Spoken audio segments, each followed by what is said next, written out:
Chapter 8 और 9 में हमने पढ़ लिया था कि मोशन क्या होता है, और उसके बाद हमने 9 चैप्टर में क्या पढ़ा था कि मोशन किस वजह से होता है, हाँ या ना। मैंने तुमको बताया था कि फिजिक्स में क्या होता है, कॉज और इफेक्ट। तो मोशन अगर हो रहा है तो वो कॉज है या इफेक्ट है? इफेक्ट है। और वो क्यों हो रहा है? फोर्स की वजह से हो रहा है, तो उसको अपन ने क्या पढ़ा था कि वो एक कॉज होता है। समझ में आई थी कि नहीं आई थी? आई थी। अब हम इस चैप्टर में देखने वाले हैं कि कॉज और इफेक्ट के अलावा जैसे और भी कई सारी बातें हैं। जैसे ग्रेविटेशन में अपन क्या देखेंगे, तुमको पता है कि जो चांद है वो पृथ्वी के चक्कर लगा रहा है, उसके पीछे क्या कारण है? ग्रेविटेशन। अभी अपन इस चैप्टर में देखने वाले हैं। पृथ्वी सूरज के चक्कर लगा रही है, उसके पीछे क्या कारण है? सूरज गंज में निशा के चक्कर लगा रहा है, उसके पीछे क्या कारण है?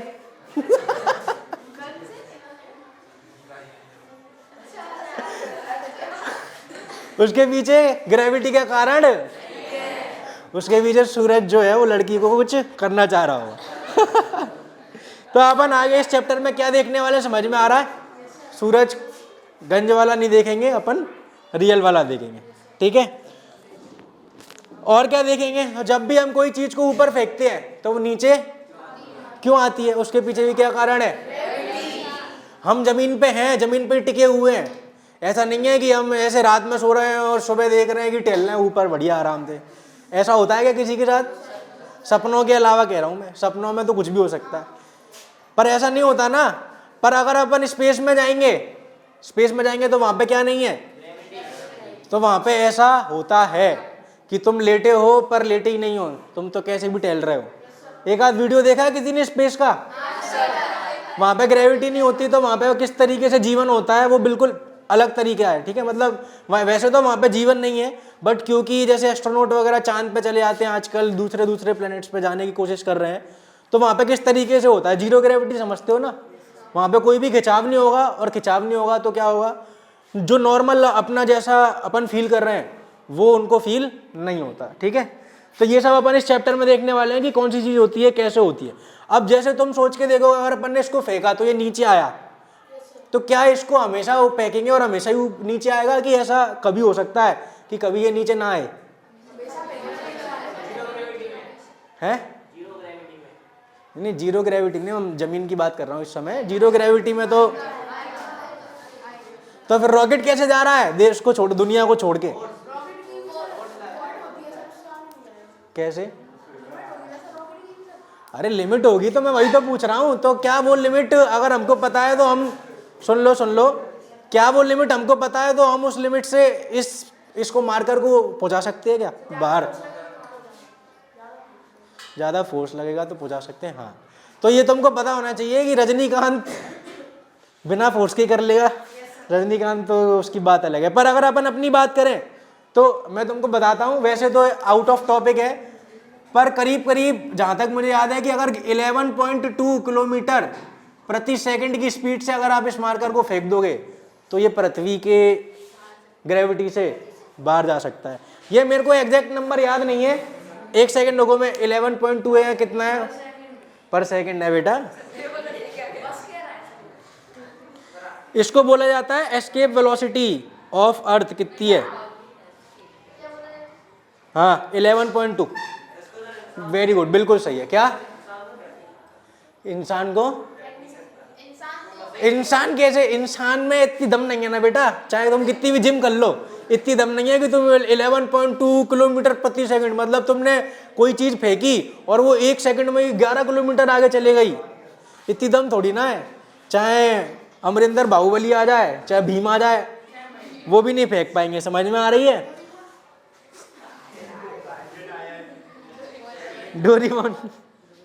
डोरीमोन तो कुछ नहीं कर सकता। चलो हाँ ठीक है, बुलाओ उसको, बुलाओ। अरे समझ में आ रहा है? आगे बढ़े, पढ़ के आयो घर से थोड़ा बहुत। चलो आगे बढ़ते हैं। तो इसके अलावा इस चैप्टर में अपन और क्या क्या देखने वाले हैं वो सुन लो।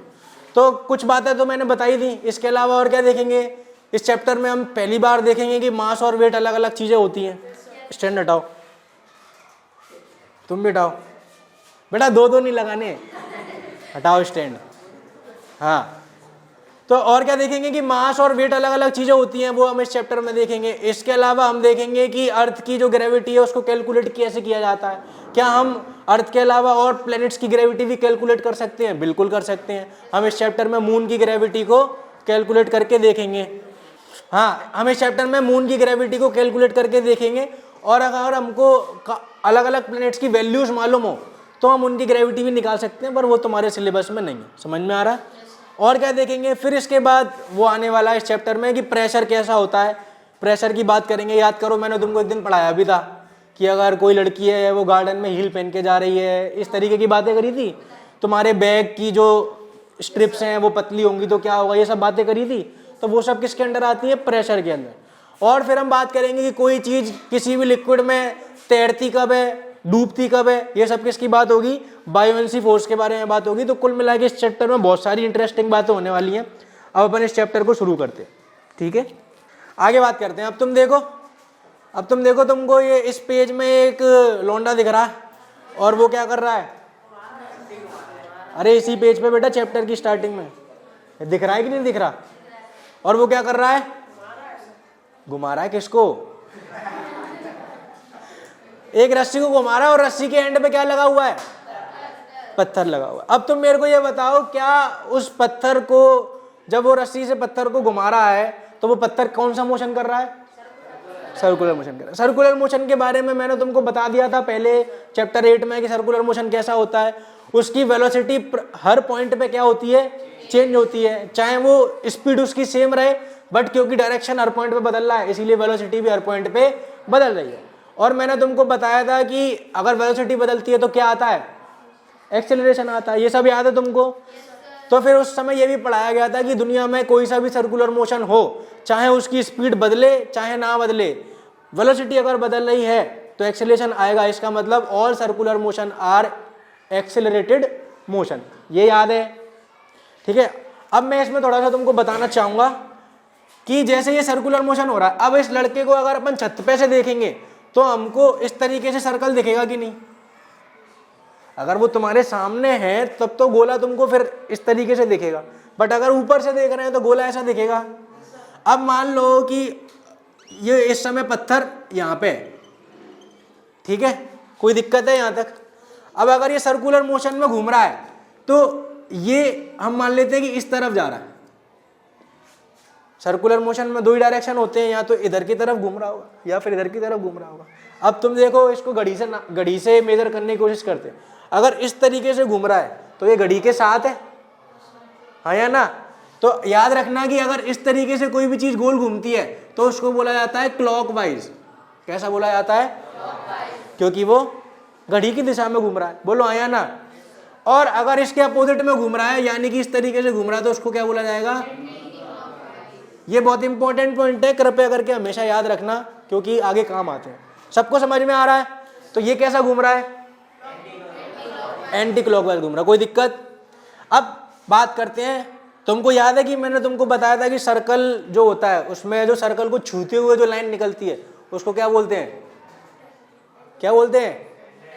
टेंजेंट बोलते हैं। ठीक है। जैसे कि अगर यहाँ पे अगर एक लाइन बनाए तो ये वाली लाइन ने सर्कल को सिर्फ टच किया है, और वो भी एक ही पॉइंट पे। अगर ये लाइन दूर होती तो ये सर्कल को बिना टच करे निकलती, ये लाइन थोड़ी सी अंदर होती तो ये सर्कल को काटते हुए निकलती। बट इसने काटा नहीं है, बस इसने क्या किया, एक ही पॉइंट पे सर्कल को टच करती हुई निकल रही है। तो इस लाइन को क्या बोला जाएगा? टेंजेंट बोला जाएगा। इसमें ज्यादा दिमाग लगाने की तुमको जरूरत नहीं है, बस इतना याद रखो कि टेंजेंट एक ऐसी लाइन है जो कि सर्कल को क्या करती है, छूते हुए निकल जाती है। कोई दिक्कत है? अब मेरी बात सुनो, ये घूम रहा है तो ये क्या अपने आप घूम रहा है या कोई इसको फोर्स लगाएगा? कौन लगा रहा है फोर्स? लड़का लगा रहा है। पर लड़का तो किस पे लगा रहा है? पत्थर पे। कौन लगा रहा है? रस्सी लगा रही। समझ में आ रही है कि नहीं? अब तुम देखो कि अगर रस्सी इधर है तो फोर्स इस तरफ लगेगा, रस्सी इसको खींचना चाह रही है ना, रस्सी फोर्स इधर लगाएगी। अगर पत्थर इधर है तो रस्सी फोर्स इधर लगाएगी। अगर पत्थर इधर है तो रस्सी ऐसी होगी तो फोर्स इधर लगाएगी। बोलो आया ना? रस्सी इधर है तो बोलो आया ना? क्या समझ में आ रहा है कि जो फोर्स है वो हमेशा एक ही दिशा की तरफ जा रहा है, और वो दिशा कौन सी है? सेंटर। तुम देखो यहाँ पे था तब भी सेंटर की तरफ फोर्स आ रहा है, यहाँ पे था तब भी सेंटर की तरफ फोर्स आ रहा है। क्या कहीं पे सेंटर के अलावा फोर्स आने वाला है? ये पॉइंट समझ में आ रहा है? ये पॉइंट समझ में आ रहा है? क्या बोला मैंने? जो भी फोर्स है वो हमेशा कहां पे लग रहा है? तो सर्कुलर मोशन को करने के लिए क्या एक फोर्स की जरूरत है या अपने आप होता रहेगा? और वो फोर्स कौन सा फोर्स है? Centripetal force. कौन सा फोर्स है वो? बिना सेंट्रीपिटल फोर्स के कभी भी सर्कुलर मोशन होना नामुमकिन। समझ में आ रही है ये बात? अरे घुस रही है दिमाग में कि नहीं घुस रही? सेंट्रीपिटल फोर्स समझ में आ गया? अब याद करो, मैंने बताया था कि सर्कुलर मोशन में जो वेलोसिटी होती है वो हमेशा बदलती है, और वेलोसिटी हमेशा किसके अलोंग होती है? टेंजेंट के अलोंग होती है। तुमसे बोला था दिवाली आ रही है, चक्री पे कूदोगे तब देखना कि चिंगारी कैसे निकलती है। देखी किसी ने? गुलाब जामुनों पर से फुर्सत मिली होगी तब तो देखोगे है? अगर इस पत्थर की बात करें, इस पत्थर की बात करें तो ये पत्थर हमको इधर जाते दिखाई देगा ऊपर की तरफ। जैसे कि तुमने क्रिकेट खेलते हो, तो क्रिकेट जब खेलते हो तो सोच के देखो कि जब हम क्रिकेट ऐसे हाथ घुमाते हैं, तो हाथ घुमाते हैं तो बॉल को जब फेंकते हैं तो बॉल हाथ में सीधी तो निकल जाती है। अब यहाँ पे तो ग्रेविटी लग रही है। अगर अपन एक नॉर्मल इस वाले की बात करें, चक्री जब घूमती है, चक्री तुमने देखी है, चक्री में से जब चिंगारी निकलती है तो क्या वो ऐसे जाती है कि सीधे जाती है? सीधे जाती है। कभी भी नोटिस करना, कभी भी नोटिस करना, जब भी चक्री में से चिंगारी निकलती है तो वो हमेशा कैसी जाती है? सीधी जाती है। तो वो कौन सी डायरेक्शन होती है? हमेशा टेंजेंट वाली होती है। अगर मान लो इस पंखे पे अपन कोई चीज लटका दें, पंखे पे कोई चीज लटका दें और पंखे को चला दें, ठीक है, तो जैसे मान लो मेरे हाथ की मान लो कि ये पंखा है और ये इस तरीके से घूम रहा है, तो जब इस तरीके से घूमते हुए अगर कोई चीज यहाँ पे पंखे से टूट गई मान लो, तो वो ऐसे नहीं जाएगी, वो सीधे निकल जाएगी, क्योंकि उस तरफ क्या होगा? उसका टेंजेंट होगा। इसी तरीके से ये जो पत्थर है वो इस मूवमेंट पे किधर जाना चाह रहा होगा? इधर जाना चाह रहा होगा, पर क्योंकि ये पत्थर से, ये जो पत्थर है वो रस्सी से जुड़ा हुआ है, तो वो सीधे ना जाके फिर क्या हो रहा है? मुड़ जा रहा है। अगर इधर की बात करें तो इस समय ये कहां पे जाना चाह रहा होगा? इस तरफ। इस तरफ। क्या समझ में आ रहा है? थोड़ा मैं जानबूझ के डिटेल में बता रहा हूं। वैसे तो ये 11th क्लास का पार्ट है, पर 10th में इसलिए समझा रहा हूं जिससे 11th में अच्छे से समझ में आ जाएगा। समझ में आ रही है? सेंट्रीपिटल फोर्स है और वेलोसिटी कैसी है? हमेशा टेंजेंट के अलोंग। तो सर्कुलर मोशन में वेलोसिटी कैसी होती है? टेंजेंशियल। बस इतना ही समझना, और कुछ नहीं। आ रहा है समझ? अब सोच के देखो, अगर ये पत्थर जो लड़का घुमा रहा है, पत्थर में अगर मान लो लड़के के हाथ से रस्सी छूट जाएगी तो क्या होगा? पत्थर जो है वो टेंजेंट के अलोंग सीधे सीधे निकल जाएगा। समझ में आ रही है? यानी कि सेंट्रीपिटल फोर्स खत्म हो गया तो सर्कुलर मोशन भी खत्म हो गया। अब अगर तुमको ये समझ में आ गया है तो सेंटर पे रख दो अर्थ को और पत्थर की जगह रख दो मून को, तो तुमको समझ में आ रहा होगा कि मून जो है वो अर्थ के चक्कर क्यों लगा रहा है। समझ में आ रही है? अब बात तुम ऐसी करोगे कि यहाँ पे तो रस्सी का फोर्स है, अर्थ और मून के बीच में कौन सा फोर्स है? ग्रेविटेशन का फोर्स है। इसीलिए सालों से मून जो है वो अर्थ का क्या लगा रहा है? चक्कर लगा रहा है। समझ में आ रही है कि नहीं? सेम जगह पे सेंटर पे रख दो सन को और इस पत्थर की जगह रख दो अर्थ को, तो तुमको क्या समझ में आएगा कि जो अर्थ है वो किसके चक्कर लगा रही है? समझ में आ रहा है? जितने भी प्लैनेट्स हैं वो सब किसके चक्कर लगा रहे हैं? क्योंकि सन उन पे क्या लगा रहा है? Gravitational force. अब हम इस चैप्टर में यही देखने वाले हैं कि ये फोर्स जो होता है वो कितना होता है, किस तरीके से कम ज्यादा होता है, और इसकी वैल्यू कैसे निकाली जाती है, फॉर्मूला क्या होता है, ये सब हम इस चैप्टर में देखने वाले हैं। समझ में आ रहा है तुमको?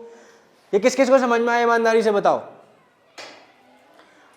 कुल मिला के बस एक पॉइंट समझना है कि सर्कल में मोशन करने के लिए एक सेंटर वाला फोर्स होना चाहिए, और वो सेंटर वाला फोर्स अगर होगा तो सर्कुलर में मोशन हो जाएगा। और इसी वजह से पृथ्वी किसके चक्कर लगा रही है? सूरज के। और जो मून है वो किसके चक्कर लगा रहा है? पृथ्वी के। पर सूरज निशा के क्यों लगा रहा है वो अभी तक हमको नहीं पता है। समझ में आ गई? चलो आगे बात करते हैं। निशा वो निशु वाली टिशू वाली। देखो पेज पलट के देखो, टेंजेंट की बात कर रहा है वो, पीले पीले बॉक्स में टेंजेंट की बात कर रहा है, तुमको दिख रहा है क्या? पॉइंट ये आता है, एक सिंपल सा सुन लो जरा।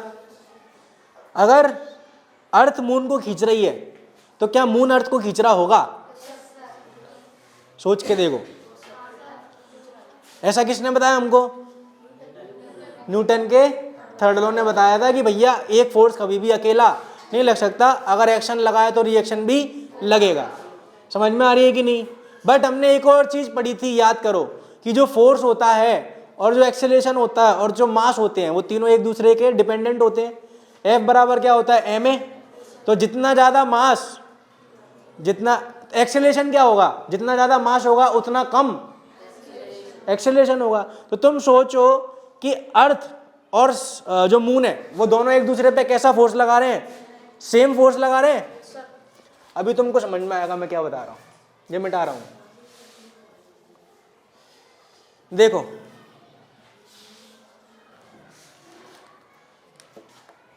ये अर्थ है और ये मून है, ये दोनों एक दूसरे पे सेम फोर्स लगाएंगे, उसको मैं F बोल रहा हूं, ठीक है। अब क्योंकि अर्थ का मास मून के मुकाबले बहुत, तो अर्थ का एक्सीलरेशन कैसा आएगा? बहुत कम आएगा। और इसका मास कम है तो इसका एक्सीलरेशन कैसा आएगा? इसीलिए ये मूव होता है और ये मूव होता भी है तो बहुत कम, जो कि हमको समझ में भी नहीं आएगा। समझ में आ गई? सेम लॉजिक हम किस पे लगा सकते हैं? अर्थ और सन पे। अर्थ का मास सन के मुकाबले बहुत कम है, इसीलिए उस पर जो एक्सीलरेशन आ रहा है वो अच्छा खासा आ रहा है, और सन का मास बहुत ज्यादा है, उस पर जो एक्सीलरेशन आता है वो कम आता है। समझ में आई? और सन पे बाकी प्लैनेट्स का भी क्या बोलते हैं वो लगता है, तो वो तुम उसको उस पॉइंट को छोड़ दो। समझ में आ रहा है तुमको? मान लो कल को हमारी अर्थ, मान लो कैसे भी हमारी अर्थ, मान लो उस पर बहुत ज्यादा मास आ जाए कहीं से भी, तो ऐसा भी संभव हो सकता है कि सन जो है वो अर्थ के चक्कर लगाने लगे, बट उसके लिए अर्थ को उतना ही ज्यादा हैवी होना पड़ेगा, बट ऐसा होना मुश्किल है। समझ में आ रही है कि नहीं? तो ये इस वाले पॉइंट में लिखा हुआ है, तुम देखो यहाँ पे पेज नंबर 132 पे, पेज नंबर 132 पे जो लेफ्ट हैंड साइड है उस पर सेकंड लास्ट पैराग्राफ पढ़ लो एक बार, क्या लिखा हुआ है। नेग्लिजिबल का मतलब क्या होता है? ना के बराबर। पढ़ा? समझ में आ रहा है? घर से पढ़ के आना। अब मैं तुमको क्लास में पढ़ने का समय ज़्यादा नहीं दिया करूँगा, मेरी बात सुनो अब आगे, ठीक है? जितना भी मैंने बताया उसमें अभी तक समझने तुमको आ रहा होगा, घर से पढ़ के आओगे और क्लियर हो जाएगा। अब हम बात कर रहे हैं किसकी? यूनिवर्सल लॉ ऑफ ग्रेविटेशन की। अब यूनिवर्सल किसे कहते हैं? जो सब जगह तुमने इंग्लिश में पढ़ा होगा, दो तरीके की बातें होती हैं, एक तो यूनिवर्सल ट्रूथ होता है और एक ट्रूथ होता है। ये पता है कि नहीं पता? इंग्लिश में पढ़ाते हैं यूनिवर्सल ट्रूथ, जैसे कि यूनिवर्सल ट्रूथ जैसे कि कोई एग्जांपल बताना चाहेगा? जैसे कि अर्थ रिवॉल्व्स अराउंड सन, ये एक यूनिवर्सल ट्रूथ है। समझ में आ रही है?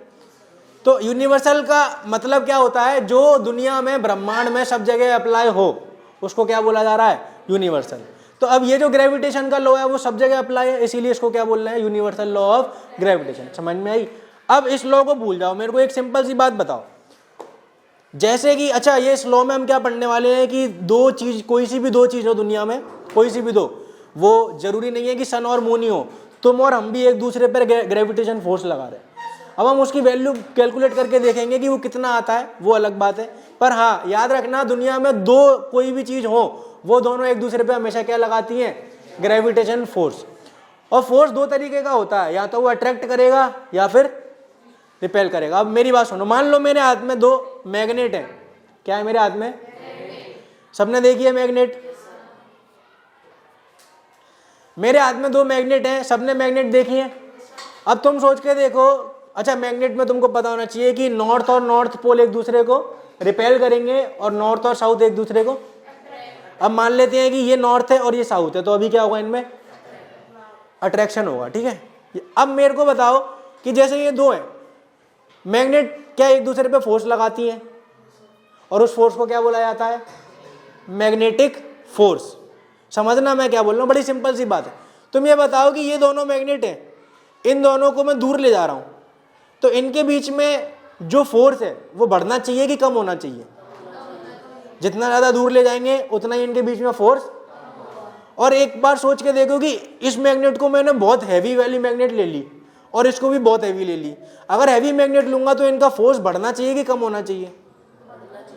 जितनी हैवी मैग्नेट होगी उतना ही तो वो फोर्स ज़्यादा लगाएगी, जितनी हल्की होगी उतना ही वो फोर्स। तुमने देखा होगा तुम्हारे मम्मियों के जो पर्स होते हैं उसमें वो मैग्नेट वाला बटन रहता है, तो वो मैग्नेट बड़ी छोटी है तो उसको फटाफट से अपन खोल सकते हैं, ठीक है। बट अगर टाइट मैग्नेट होती हैं, मतलब टाइट बोले तो हैवी वाली, तो उनको निकालना बहुत मुश्किल रहता है। ये सबको समझ में आया? सेम फोर्स किस में लगने वाला है? दो ऑब्जेक्ट में। मान लो ये कोई एक ऑब्जेक्ट है m1 और ये कोई ऑब्जेक्ट है m2, बड़ी सिंपल सी बात है, और इन दोनों के बीच में डिस्टेंस कितना ले रहे हैं हम? d ले रहे हैं। समझ में आ रही है? तो ये दोनों एक दूसरे पे क्या लगाएंगे? Force of gravitation. क्या लगाएंगे? तो मान लेते हैं कि इसने इस पे लगाया F और इसने इस पे लगाया F। अभी अभी हमने क्या पढ़ा कि अगर उनकी डिस्टेंस ज्यादा होगी तो उनमें फोर्स कैसा हो जाएगा? कम, और अगर डिस्टेंस कम होगी तो फोर्स क्या हो जाएगा? इसी को हमने क्या पढ़ा था? This is known as inverse proportion. तो F is inversely proportional to d square और F is directly proportional to product of the mass, यानी कि जितना ज्यादा हैवी ऑब्जेक्ट होगा उनके बीच में उतना ही force of attraction, force of gravitation ज्यादा होगा। इसीलिए सूरज, क्योंकि उसका मास बहुत ज्यादा है तो उसका फोर्स ऑफ ग्रेविटेशन भी बहुत। बात समझ में आ रही है? ये क्या है? यूनिवर्सल लॉ ऑफ ग्रेविटेशन है। न्यूटन ने बताया था कि अगर दो ऑब्जेक्ट हैं और उनके बीच में डिस्टेंस d है तो उनके बीच का जो फोर्स ऑफ ग्रेविटेशन है वो हमेशा इनवर्सली प्रोपोर्शनल होगा स्क्वायर ऑफ द डिस्टेंस के, डायरेक्टली प्रोपोर्शनल होगा m1 इंटू m2 के। d स्क्वायर, क्योंकि वो d स्क्वायर की प्रोपोर्शनल होता है, d के प्रोपोर्शनल नहीं होता। ये सब बातें तुमको आगे समझ में आएंगी, ठीक है। d क्यूब भी ले सकते थे पर वो d स्क्वायर से ही बिल्कुल फिट बैठता है। वो सब कैसे निकालते हैं वो तुम अभी छोड़ो। ये समझ में आ रहा है? नहीं समझ में आ रहा तो इनको रट लेना। क्या रटना है? The force of gravitation between two objects is inversely proportional to the square of their distance and directly proportional to the product of their masses. रट सकते हो इतना? क्या बोला? फिर से बोल के दिखाऊं? ये दो लाइन अगर समझ में आ रही है तो ये हो गया। ये 4 नंबर का आएगा पेपर में, अभी बता रहा हूं। The force of gravitation between two objects is directly proportional to the product of their masses and inversely proportional to the square of their distance। यहां तक किसी को कोई दिक्कत है? अब अगर ये दो लाइन समझ में आ रही है तो तुमको पता है कि इनको हम इकट्ठा कैसे लिख सकते हैं। ऊपर वाले को ऊपर लिख दो और नीचे वाले को, कोई दिक्कत? अब याद करो, एक चीज बताई थी कि प्रोपोर्शनलिटी हटाएंगे तो F बराबर कितना आ जाएगा? G m1 m2 upon d square या r स्क्वायर, जो तुम्हारा मन हो तुम लिख सकते हो। Where G is known as universal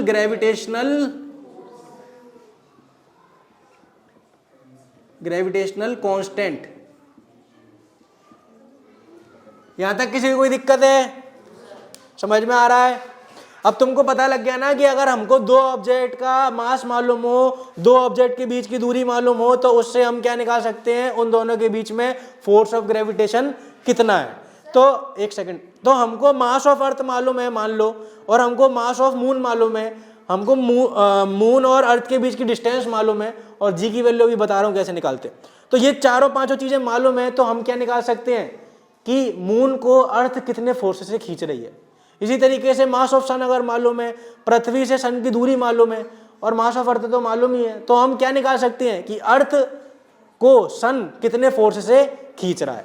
ये सब हम निकाल सकते हैं। हम ये भी निकाल सकते हैं कि हम दोनों अगर अपने आप का वेट निकाल लें, वेट बोले तो हम दोनों एक दूसरे का मास निकाल लें और हम दोनों एक दूसरे के बीच की डिस्टेंस निकाल लें, तो हमारे बीच में फोर्स ऑफ ग्रेविटेशन कितना आएगा।